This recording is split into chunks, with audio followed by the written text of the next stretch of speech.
Messerschmitt ME-262.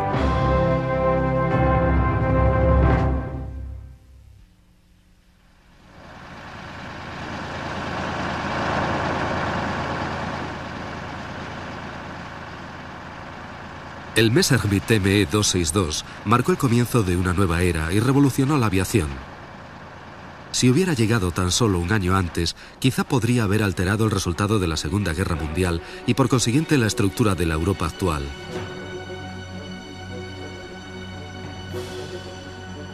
Cuando entró en combate en 1944, el caza a reacción ME-262 era con mucho el avión de combate más moderno y temible del mundo. En manos de los expertos pilotos alemanes, el Messerschmitt 262 era totalmente invencible. Para los primeros pilotos aliados que se enfrentaron a él, el 262 era el mismo terror. Pero la propulsión a reacción era solo uno de los revolucionarios aspectos de este asombroso aparato. El 262 también era el precursor de la llegada del ala en flecha positiva. Con una velocidad punta de 870 kilómetros 540 millas por hora, podía dejar atrás sin esfuerzo a cualquier otro avión conocido.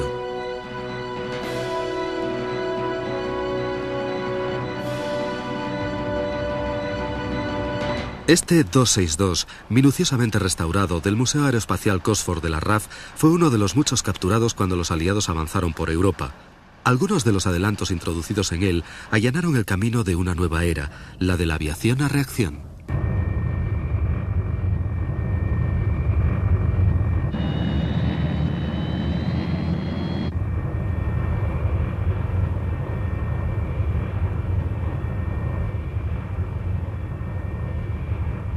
Los primeros intentos de propulsión a reacción se remontan a principios de siglo. El turbopropulsor de Henry Coanda de 1910 fue el precursor del uso de turbinas para generar potencia de empuje. Consistía en un rudimentario motor con una hélice soplante carenada, pero en su primer vuelo el pequeño avión se incendió y se estrelló.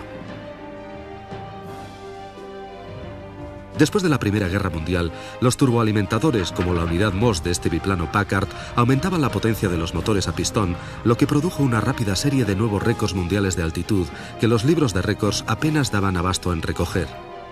El primer motor a reacción genuino se desarrolló en Gran Bretaña.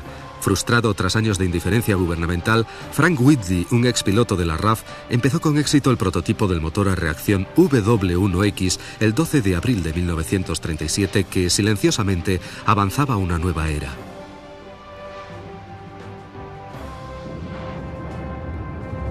Al mismo tiempo, en Alemania, las primeras pruebas de vuelo de este híbrido Heinkel 112, impulsado por cohetes de apoyo y motor a pistón, recibía toda la atención de su gobierno.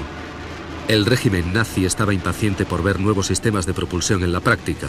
4 Heinkel 112 fueron modificados para probar el prototipo del motor cohete, pero solo uno de ellos voló con éxito. A lo largo de los años 30, los diseñadores aeronáuticos alemanes fueron esquivando las restricciones que les imponían el Tratado de Versalles. Aquí vemos un caza Heinkel HE-70 Blitz, relámpago, burdamente disfrazado de avión correo. A medida que Hitler aumentó su control, los avances en aviación eran secretamente más promovidos. Se ponía énfasis en la velocidad. Los nuevos sistemas de propulsión eran alentados con entusiasmo. El tratado tenía lagunas, pero es que en 1919 los aviones a reacción y los cohetes parecían tan solo un sueño lejano. Oculto a los ojos de los países vecinos, el ingeniero alemán Hans von Oheim, bajo el patrocinio de Ernst Heinkel, ya había desarrollado un motor a reacción moderno. El 27 de agosto de 1939, su motor elevó al cielo el pequeño Heinkel HE-178. Fue el primer vuelo con propulsión a reacción de la historia. 5 días después, el mundo se sumía en una guerra que duraría 6 años. Hitler inició la contienda en la creencia de una conquista fácil, utilizando su enorme poder aéreo para atacar con dureza y rapidez. Durante los enloquecedores días del comienzo de la Segunda Guerra Mundial, las fuerzas alemanas barrieron Europa. En aquellos momentos de victoria, la necesidad de aviones de combate más formidables se hizo menos urgente.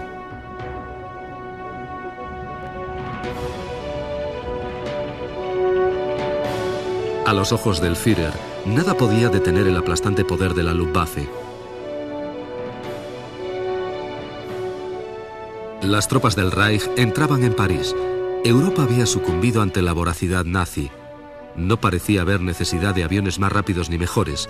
La invencibilidad de la Luftwaffe parecía incuestionable.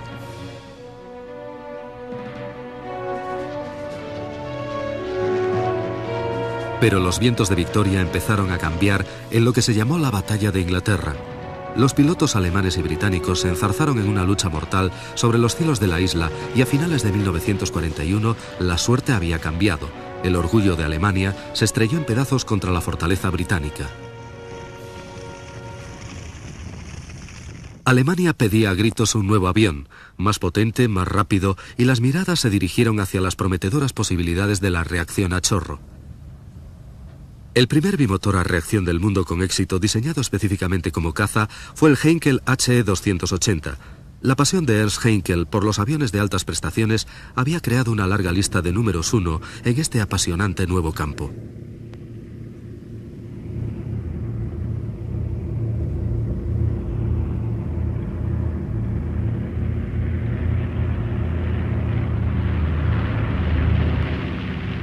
El HE-280 voló primero como planeador remolcado durante 1940. Estos vuelos sin motor tenían por objeto probar características de vuelo debido al retraso en la entrega de los motores a reacción, haciendo así de la necesidad una virtud.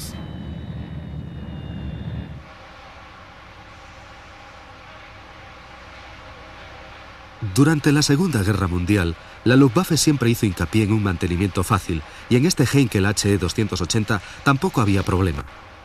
De los primeros motores a reacción, forzados al límite, no se esperaba que tuvieran una vida larga, así que eran diseñados y fabricados con la mayor simplicidad. El resultado final era una planta motriz que podía ser reemplazada rápidamente. Los soportes del motor y las interconexiones del cableado tenían un número limitado y resultaban de fácil acceso. Un panel en la superficie superior facilitaba a los equipos de mantenimiento un perfecto acceso al motor, el cual, comparado con sus homólogos de pistón, era sorprendentemente ligero.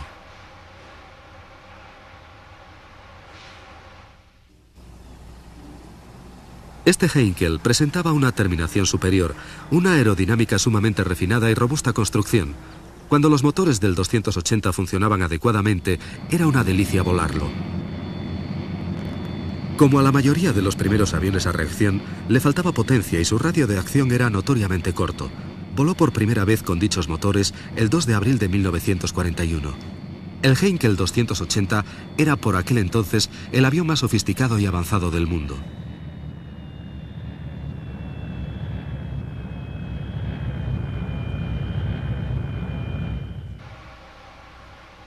Paralelamente a los esfuerzos alemanes, el británico Frank Whitley trabajaba frenéticamente en el primero de sus dos prototipos Gloster E-2839.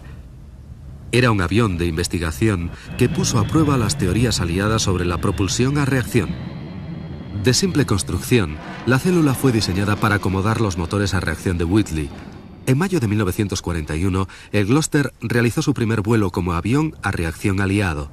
Pero el Heinkel 280 estaba a años luz de los aviones británicos.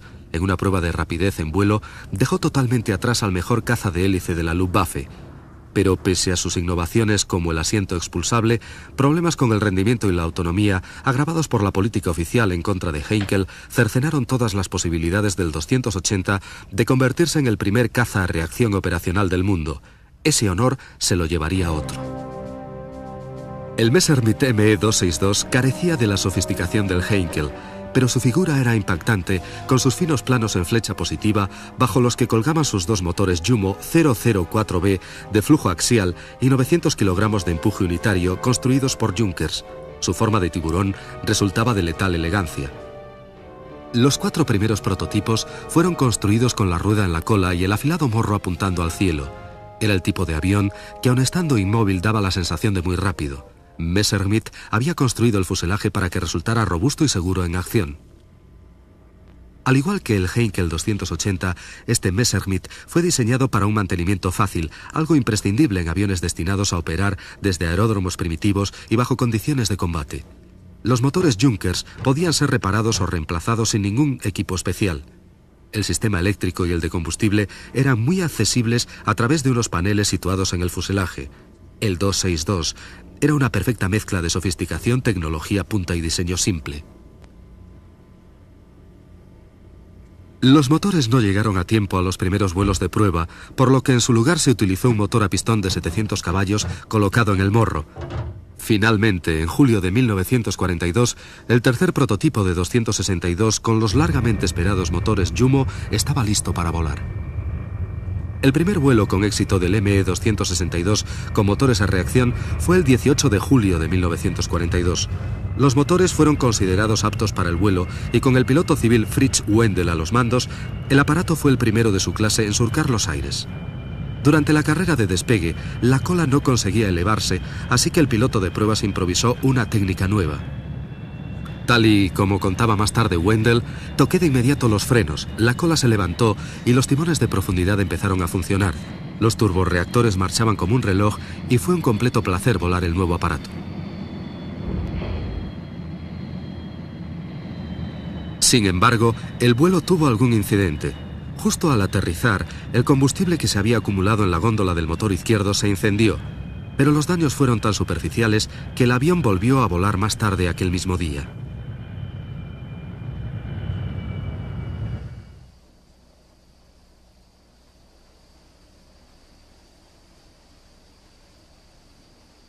En los Estados Unidos, la carrera de los motores a reacción no había pasado desapercibida. El Bell Aircraft 27, conocido más tarde como el P-59 Air Comet, fue provisto de 2 turborreactores General Electric, basados en el motor británico original de Whitley. Un año después del diseño inicial, el avión estaba listo para las pruebas, siendo transportado por ferrocarril al campo de aviación del ejército Marrock Army Airfield, en el desierto de California.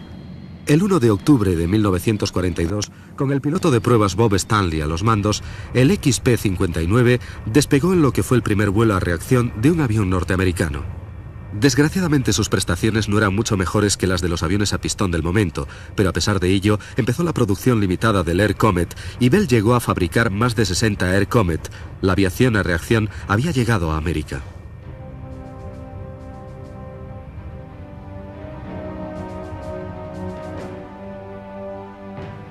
En Alemania el 262 fue modificado. Imitando a su competidor Heinkel, los diseñadores de Messerschmitt adoptaron el tren de aterrizaje con la tercera rueda bajo el morro. Con la rueda en cola se hacía muy difícil la visibilidad durante el despegue o el aterrizaje. Los planos principales impedían que el aire fluyera hacia la cola y el ángulo que tomaba el flujo de empuje hacía el despegue incluso más difícil. La rueda en el morro suprimía estos problemas, pero también demostró ser su talón de Aquiles. Un neumático de baja calidad y la endeblez de la pata le causó numerosos accidentes.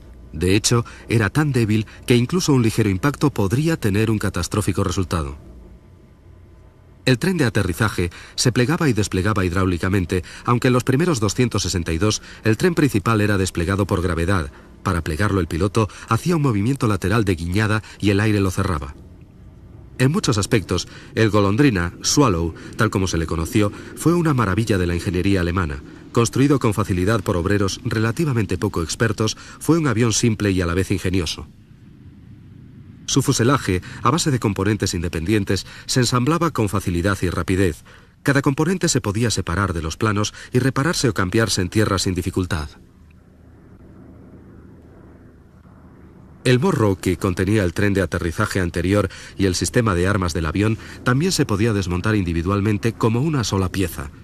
Sus 4 cañones de 30 milímetros tenían percutor hidráulico y se disparaban electrónicamente. Los 2 cañones superiores disponían de 100 proyectiles cada uno y los 2 inferiores de 80. En la punta del morro, el 262 llevaba una cámara para filmar el cruel destino de sus víctimas. El Messerschmitt ME-262 entró en acción por primera vez en abril de 1944, mientras aún formaba parte del escuadrón de pruebas.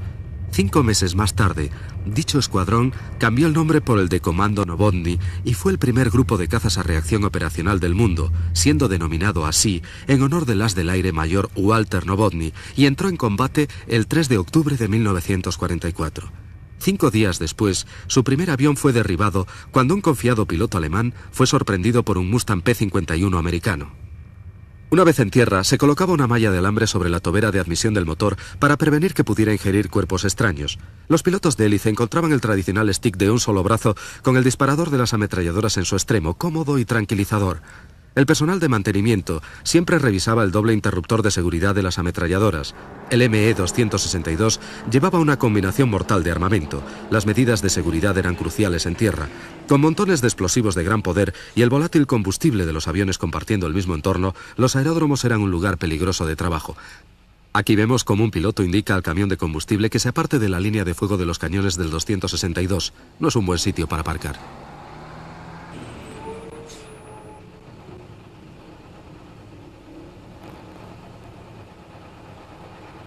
En acción, el avión era fácil de mantener y no necesitaba los combustibles altamente refinados de los motores de pistón.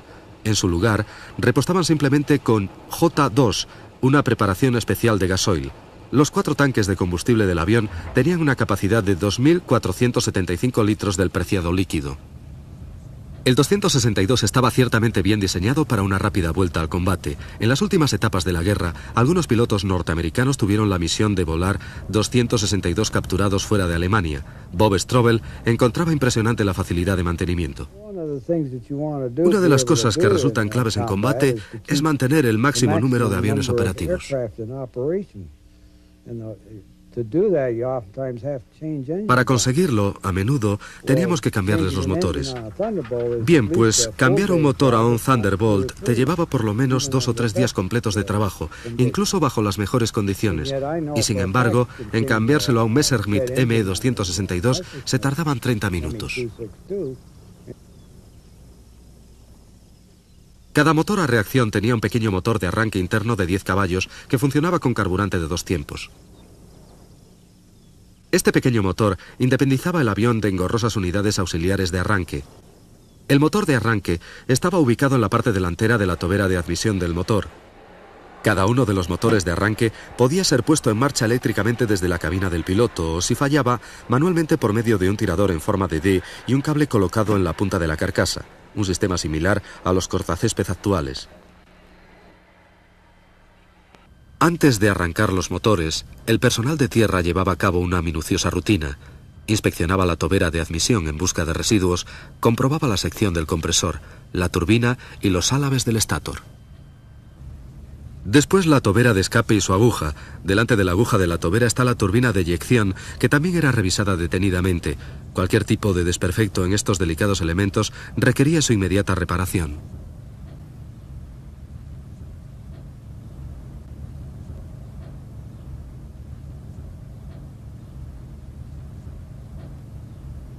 La aguja de la tobera de eyección, llamada la cebolla Onion, era una pieza esencial en los motores del golondrina Swallow. Su movimiento hacia atrás y adelante incrementaba el área de escape de gases e intensificaba la fuerza de empuje. Su recorrido máximo era de casi 18 centímetros. Otras características del ME-262 eran igualmente innovadoras. La cola vertical y el timón no eran muy corrientes, ya que venían equipados con una aleta de compensación para el equilibrado del avión que podía controlarse desde el cockpit.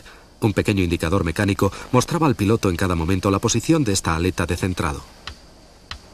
El piloto podía también ajustar manualmente el empenaje horizontal de cola, que resultaba vital para el control de avión a altas velocidades. Para facilitar los despegues y aterrizajes del 262, se le acoplaron unas aletas auxiliares de movimiento flotante libre en el borde de ataque. Esto mejoró enormemente las pobres características de sustentación de los planos a baja velocidad. Planeando, tales aletas se extendían solas en cuanto el avión volaba a algo menos de 300 km/h y en vuelo ascensional se mantenían extendidas hasta los 450 km/h. A alta velocidad, las fuerzas aerodinámicas originaban su retracción automática. Las aletas del borde de ataque, que estaban montadas sobre cojinetes articulados, tenían cierta tendencia a bloquearse. Era imprescindible su minuciosa comprobación en tierra. Si no funcionaban correctamente y al unísono, el piloto podía perder el control del avión en despegues y aterrizajes. La inspección prevuelo era concienzudamente llevada a cabo por el personal de tierra. Todos los controles eran examinados manual y visualmente. Mientras unos hacían esto, otros miembros del personal de tierra de la Luftwaffe llenaban el tanque de aire del sistema neumático y comprobaban la presión de las ruedas del tren de aterrizaje. El depósito de líquido hidráulico, crítico para un vuelo seguro, se llenaba hasta el borde antes de cada misión. El preciado líquido controlaba los flaps, el tren de aterrizaje y los frenos. El proceso era minucioso y preciso. Pasar por alto el más ligero detalle podía resultar fatal para los hombres que realizaban el vuelo. La regla era la prudencia. Este avión se construía bajo difíciles condiciones de guerra. Los remaches eran muy toscos y el fuselaje algunas veces incluso tenía pequeños pliegues. Debió haber sido muy difícil para ellos conseguir el metal y los materiales necesarios para construir aquel avión. El motor no estaba muy bien hecho y estaba expuesto a fallos, debido principalmente a la baja calidad de los materiales de las piezas y a condiciones bajo las que tenían que ensamblarlas y montarlas. Messerschmitt tuvo muy en cuenta al piloto cuando diseñó el habitáculo. La visibilidad delantera era inicialmente excelente, pero con el posterior tren de aterrizaje de rueda en el morro, la visibilidad era ya inmejorable en despegues y aterrizajes. La disposición de los mandos y controles estaba bien, al igual que su distribución. Creo que en general todo fue diseñado pensando en el piloto. El mantenimiento de este caza a reacción no difería demasiado de la mayoría de los otros aviones de combate de la Segunda Guerra Mundial. Las condiciones de los aeródromos alemanes, cercanos ya al final de la guerra, eran cualquier cosa menos ideales, pero el ME-262 era tan robusto como el que más de los aviones de motor a pistón de la Luftwaffe. Sin embargo, con frecuencia, eran succionadas materias extrañas por la tobera de admisión que ponían constantemente en peligro los motores del Golondrina Swallow, haciendo obligatorio el uso de protectores en la toma de admisión.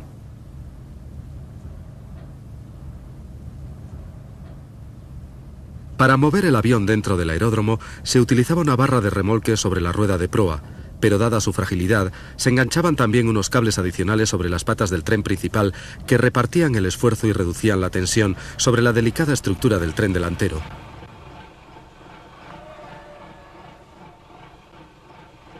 El remolque del avión lo efectuaba el Kettenkrad, un pequeño triciclo oruga con motor a gasolina que combinaba la potencia necesaria con una gran maniobrabilidad, resultando ideal para esta tarea. El Kettenkrad era capaz de operar en los terrenos más difíciles y bajo cualquier condición atmosférica.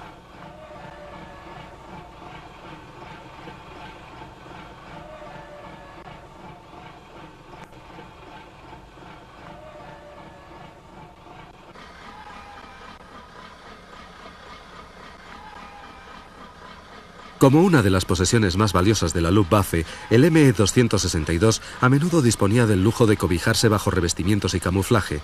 Debido a las constantes amenazas de ataques aéreos de los aliados, tal lujo pronto se convirtió en una necesidad. Los pilotos de élite escogidos para volar el Golondrina Swallow encontraron una experiencia extraordinaria. El as de la Luftwaffe Günter Rall, tercero en la lista de ases de la Luftwaffe con 275 derribos, explica: me arriesgué probando el 262 y a mí me pareció sensacional. Por la pista había que llevarlo muy despacio, con los motores a muy poca potencia, porque había que tener cuidado con la temperatura. Si lo acelerabas demasiado, podía tener un sobrecalentamiento que dañaría los motores, lo que podía suceder fácilmente. Así que había que tener mucho cuidado con ello. Yo era un piloto de caza que siempre había volado en aviones de hélice en los que simplemente me subía a volar y no me preocupaba de nada más, pero en el 262 tenías que estar muy atento. Con su instructor encaramado en el ala izquierda, este aspirante a piloto del ME-262 empieza a rodar. Prácticamente todos los elegidos eran experimentados pilotos de caza, así que la instrucción se centraba en las peculiaridades del tren de aterrizaje de 3 ruedas y el temperamental carácter de los nuevos motores a reacción.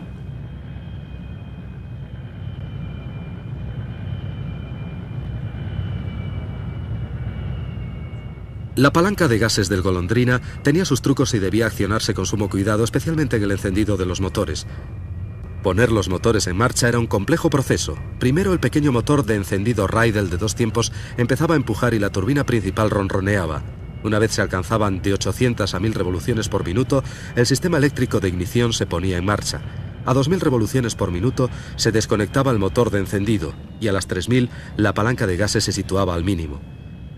En funcionamiento, los motores principales producían cerca de 900 kilos de fuerza de empuje cada uno a una velocidad de turbina de 8700 revoluciones por minuto.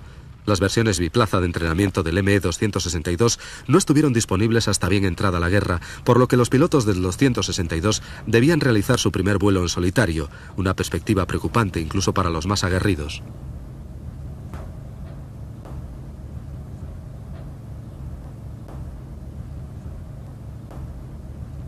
Los instructores estaban en permanente contacto por radio con el alumno durante el transcurso del vuelo.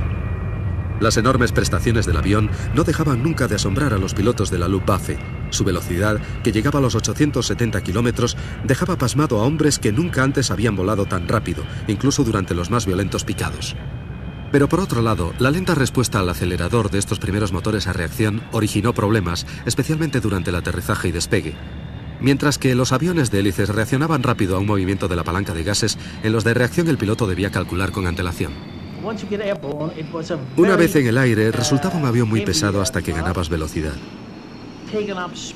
Hasta entonces no era muy manejable. Por ese motivo, durante los aterrizajes y despegues, éramos protegidos por escoltas de cazas de hélice más antiguos, como el 190 y el 109, sobrevolando las pistas sobre el aeródromo. Otra gran sensación era la radio, muy buena. Se recibían todas las transmisiones sin interrupciones debido al bajo ruido de los motores. Se oía muy claro y alto por aquel entonces. Si volabas en uno normal, en un caza de hélice, siempre llevabas tu telecom y tenías un fuerte ruido de fondo. Nunca me sucedió esto en un 262, era muy cómodo.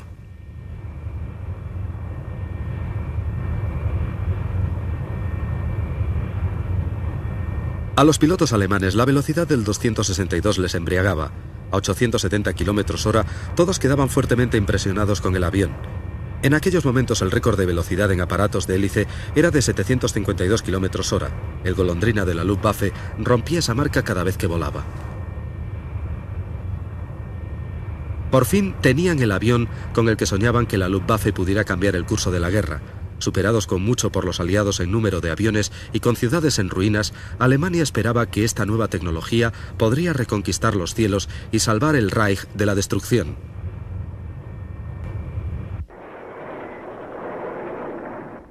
El día D, el 6 de junio de 1944, señaló el comienzo del declive alemán. Hitler, que siempre atacó, tenía ahora que defenderse. Ya no era el cazador, sino la presa. Por ello estaba más obsesionado que nunca con el potencial ofensivo del 262 como bombardero ultrarrápido. Esta obsesión por atacar y por la venganza sería una de las claves de la derrota de Alemania y de la poca efectividad lograda por el magnífico 262. Solo unas semanas después del desembarco en Normandía, Hitler tenía listas para lanzar contra los aliados sus nuevas armas secretas. Su instrumento de venganza más infame fue la V1, la bomba volante. Causando estragos a distancia, las V1 se demostraron muy difíciles de neutralizar y tremendamente efectivas. Igualmente impresionante fue el revolucionario interceptor Messerschmitt, el ME-163 Sinkola Comet. Impulsado por cohetes, el Comet era capaz de llegar a velocidades cercanas a las sónicas y ostentaba una espectacular velocidad de ascenso incluso para los estándares de hoy en día.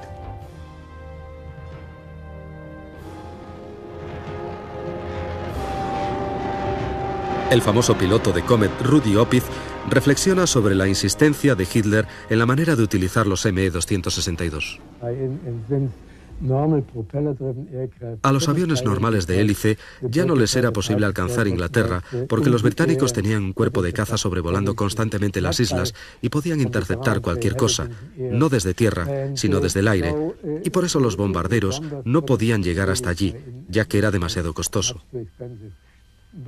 Pero aparentemente los aviones a reacción sí podían, y por eso él, Hitler, quería que el 262 fuera un bombardero para poder atacar otra vez. Y así es como se perdió el tiempo tratando de convertir en bombardero al que hubiera sido el caza más efectivo.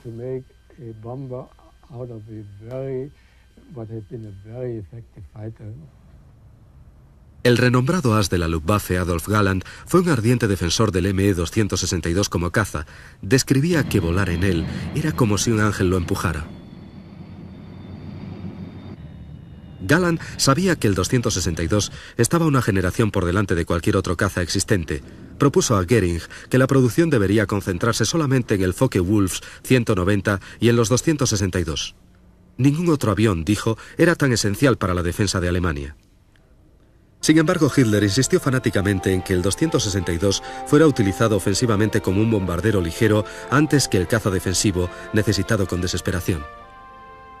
Pero no fue la falta de visión del Führer el único impedimento. La misma naturaleza experimental del avión había retrasado ya el proceso.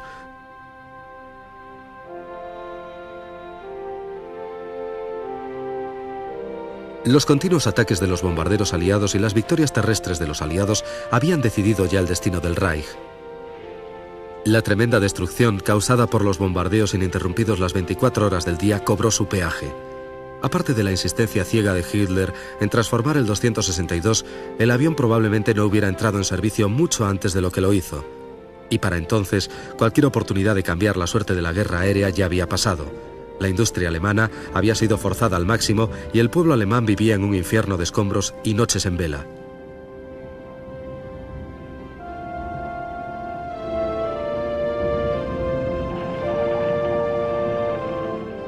Alemania estaba en ruinas, habían muerto millones de personas, solo quedaban los más jóvenes y los viejos para sostener la guerra.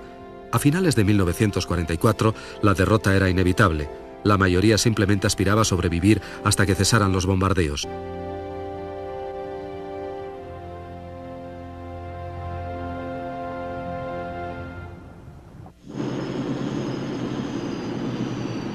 En medio de tanta locura, la producción del Me-262 se encontró inmersa en otro problema.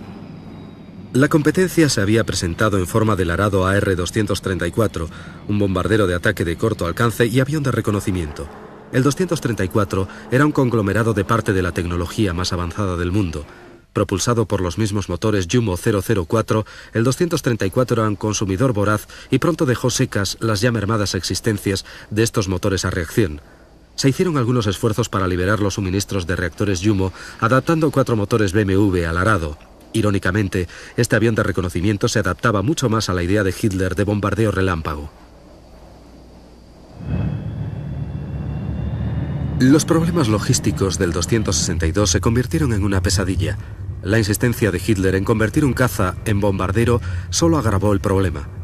Para el as de la Luftwaffe Günter Rall, el papel adecuado para el 262 estaba sumamente claro.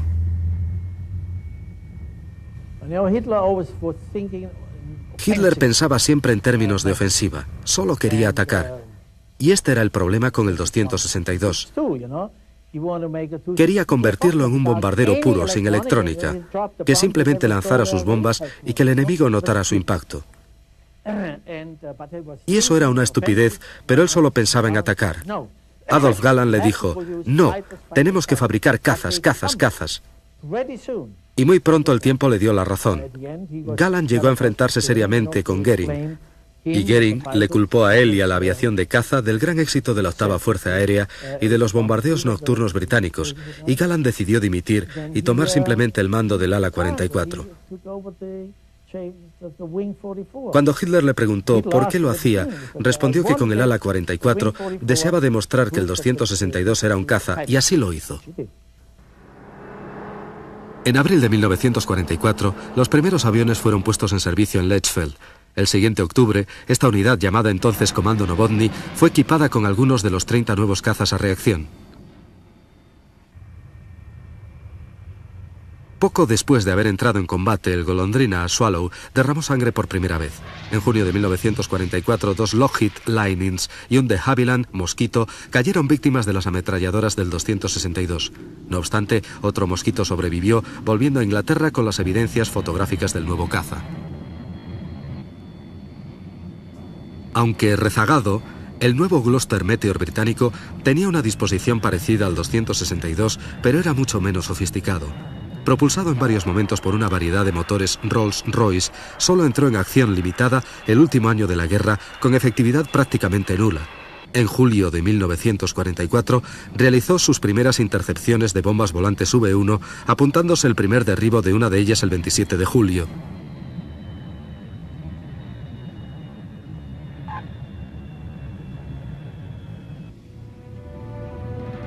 Los incesantes bombardeos aliados azotaban Alemania. A finales de 1944, Hitler por fin reconoció que la defensa aérea era apremiante.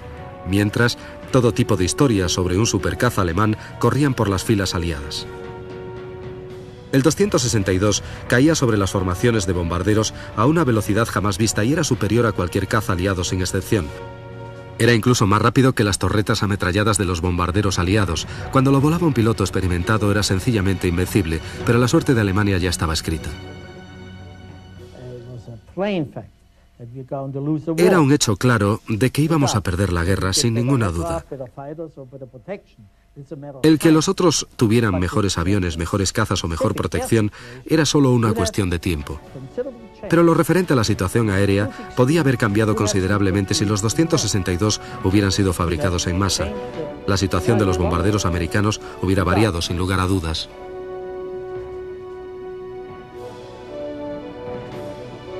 Pero eran pocos y llegaron demasiado tarde. El 262 no podía cambiar la marcha de la guerra. Las fuerzas aliadas avanzaban inexorablemente. Las fábricas alemanas, sus ciudades y su población habían sido literalmente aplastadas.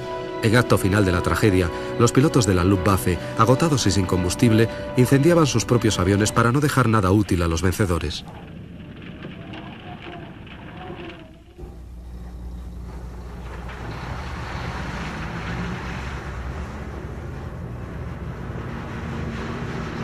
En la primavera de 1945, la fuerza militar alemana había sido aplastada y los aliados avanzaban hacia lo más profundo del corazón del Tercer Reich.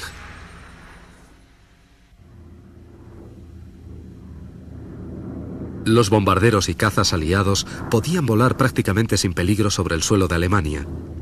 Quedaba ya muy poco de la capacidad alemana para atacar o incluso para defenderse. Todos los días, las bombas aliadas llovían del cielo.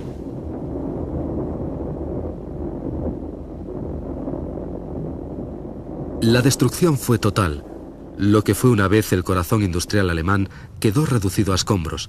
Ya no podía producir más maquinaria de guerra. Cientos de miles de jóvenes, viejos, civiles y militares perdieron la vida. El Tercer Reich se había derrumbado literalmente sobre ellos.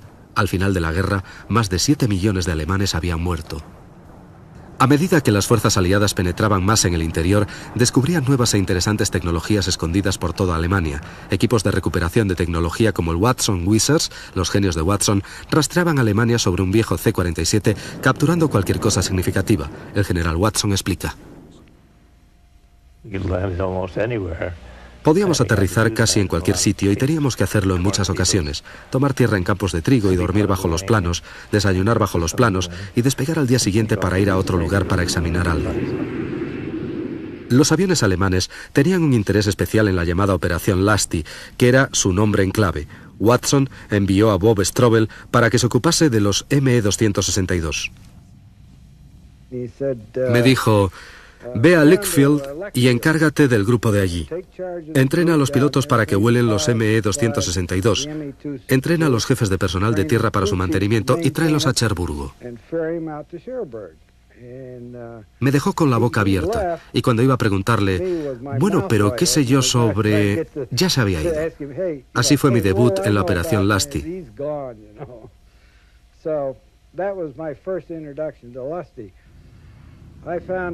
Encontré unos 25 a 30 cazas a reacción en el aeródromo por todo el perímetro del campo, camuflados y en diversas condiciones.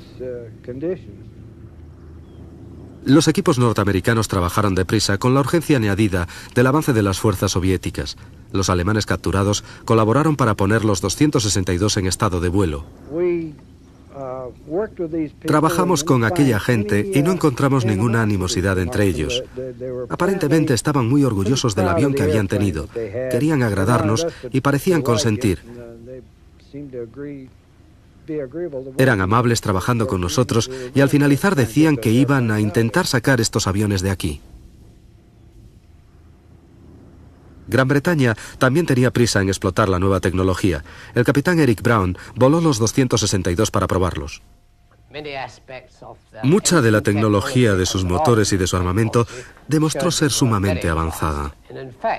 Y de hecho, hasta que logramos capturar muchos de esos aviones, estábamos totalmente aterrados de lo adelantados que estaban. Entre el extraordinario nuevo armamento descubierto estaba el misil aire-aire Rustal X-4 guiado por cable, que fue previsto para equipar al 262 tras ser probado sobre el Heinkel 111. También se descubrieron 262 mucho más mortales, incluyendo uno equipado con un enorme cañón de 50 milímetros. Su tubo sobresalía más de 2 metros por el morro del avión y pesaba tanto que tuvo que añadirse un contrapeso en la cola. La versión V9 fue destinada a la investigación del vuelo a alta velocidad. La cúpula de la cabina de esta variante del 262 fue rediseñada para ofrecer una menor resistencia aerodinámica. La versión V186 Heimachusa, defensor de la patria, equipaba un motor cohete adicional de combustible y comburente BMW para aumentar la velocidad en periodos cortos. El empuje era tal que a veces los pilotos tenían que volar con la proa levantada para no sobrepasar el número de Mach crítico. Sus despegues y trepadas eran también fulgurantes. El ME-262 de entrenamiento de 2 asientos estaba pensado para reducir la alta tasa de accidentes. Fue un hallazgo importante para la inteligencia americana. El piloto de pruebas Jack Bullens está de pie junto al Heinkel HE-162. El Volksjäger o caza del pueblo fue el último cartucho de la Luftwaffe para enviar al cielo otro avión a reacción.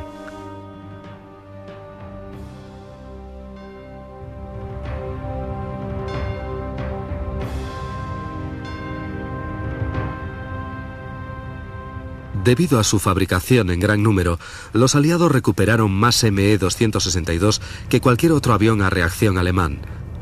Bob Strobel llevó muchos de ellos a Cherburgo, Francia, y se familiarizó con las características únicas de aquel avión.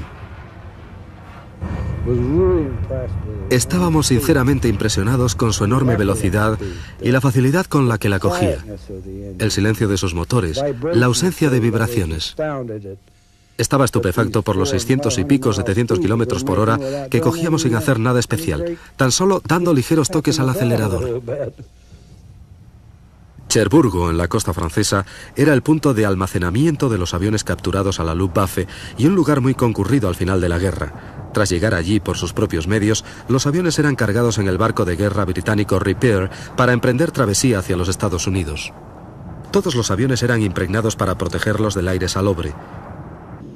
Para los pilotos aliados que lo volaron, el 262 era impresionante. Cuando el general Spass me vio volar el ME-262, me hizo más tarde un comentario. Su expresión fue perverso. Era un tipo que acostumbraba a hablar muy poco sobre las cosas y su única expresión fue perverso, sí. Y añadió: Dios, si hubiesen utilizado este avión correctamente, no hubiéramos tenido ni una oportunidad con nuestros B-17. Los hubiéramos perdido a centenares. Volar en un avión enemigo, a través de una Europa aún en guerra, conllevaba muchos riesgos. Errores de identificación, mandos de vuelo distintos y sorpresas ocultas, como la fragilidad del tren de aterrizaje delantero, causaban muchos accidentes. De todos los aviones de caza que he volado, diría yo que ese fue, por aquella época, el más emocionante y el más capacitado para el combate. Con él podías hacer cualquier cosa. Y Watson no fue el único. Casi todos los pilotos que lo volaron ensalzaban las virtudes del primer caza reacción operativo del mundo. Cuando se elevaba al cielo y cuando todo funcionaba, el ME-262 era, sin lugar a dudas, el avión más formidable de la Segunda Guerra Mundial. Quedan pocos supervivientes del ME-262 y en buen estado de conservación aún menos. Uno de los más interesantes pertenece al Museo de Aviones famosos cerca de Chino, en California. Históricamente significativo porque por aquel entonces su propietario era el multimillonario Howard Hughes. Este 262 tuvo también cierta gloria por participar en la película Jet Pilot. Fue este mismo avión el inscrito por Hughes a poco de finalizar la guerra en la carrera aérea del Bendix Trophy, en donde se hubiera enfrentado a los cazas norteamericanos operacionales del momento, pero desafortunadamente la solicitud de inscripción de Hughes fue rechazada. Los organizadores temían que el formidable avión de la Alemania derrotada dejara en ridículo a la industria norteamericana.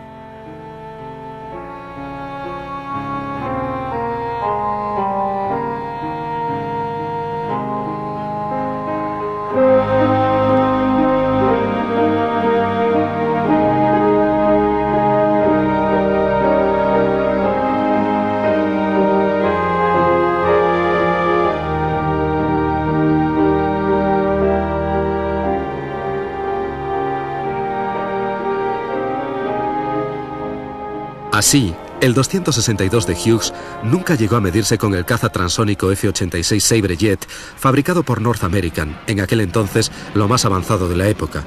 El Sabre había basado la tecnología de sus alas en las de flecha totalmente positiva que Messerschmitt había diseñado en 1942 para un nuevo 262 y que nunca llegaron a ponerse en práctica en Alemania.